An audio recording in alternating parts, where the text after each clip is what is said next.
करके। पल्लवी जी, कितने वक्त लगे आपको ये मुकाम हासिल करने में, और कैसा रहा आपका इस मुकाम को हासिल करने का सफर? जी, इस मुकाम को हासिल करने का सफर बहुत ही कठिनाइयों भरा था, पर माता पिता के आशीर्वाद और मेरी कड़ी मेहनत ने मुझे इस परीक्षा में अव्वल कराया। अब मीडिया से लेकर टीवी अखबारों तक में पल्लवी के चर्चे शुरू हो जाते हैं। गांव से शहर तक पल्लवी की बातें होने लगती हैं। वहीं पल्लवी अब अपनी पहली इनकम से अपना घर बार ठीक करके एक आलीशान घर ले लेती है और अपने कलेक्टर की कुर्सी संभालने लगती है। दफ्तर में जाकर वो घंटों काम करती है। गांव वाले पल्लवी को कलेक्टर की वर्दी में देखकर, पल्लवी बिटिया, तुम्हारी कामयाबी देखकर मेरा मन प्रसन्न हो गया। जिस तरह की गरीबी और जिस तरह की कठिनाइयां तुम्हारे माता पिता ने देखी हैं, उन चुनौतियों ने, उन कठिनाइयों के साथ इतना बड़ा मुकाम हासिल करना गर्व की बात है। भगवान तुम्हें ऐसे ही आगे बढ़ाता रहे।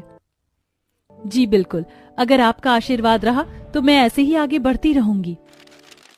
इसी के साथ साथ अब पल्लवी को बड़े बड़े आलीशान घरों के रिश्ते भी आने लगते हैं।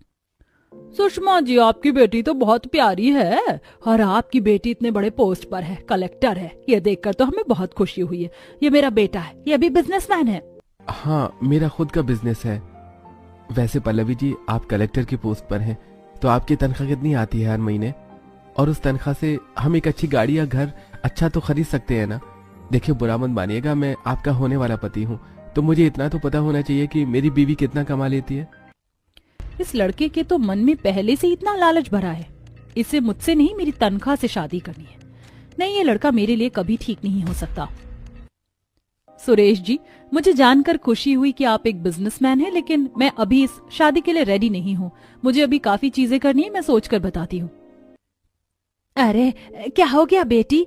नहीं माता जी, कुछ नहीं हुआ, बस मुझे थोड़ा वक्त चाहिए, मैं आपको बताती हूँ। अब मेरी बेटी बोल रही है उसे वक्त चाहिए, तो आप लोग बाद में ही आइएगा। अब लड़के वाले वहां से चढ़कर चले जाते हैं।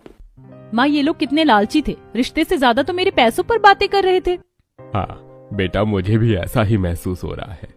छोड़ना अच्छा हुआ, तूने उन्हें भगा दिया। अच्छा सुना, फटाफट से दाल मखनी रोटी पूरी पुलाव खा ले, मैंने तेरे लिए बनाया है। काम वाम के चक्कर में तू खाना पीना भी नहीं खाती।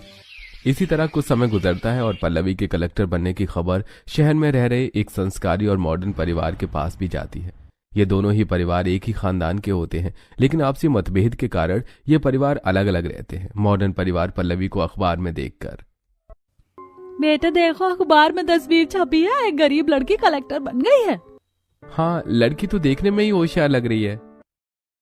बेटा, ये लड़की कलेक्टर बन चुकी है। अगर इस लड़की से तुम्हारी शादी हो जाती है तो तुम इसके साथ मिलकर अपने एनजीओ में लोगों को और अच्छी तरीके से मदद कर सकते हो। बिल्कुल पापा।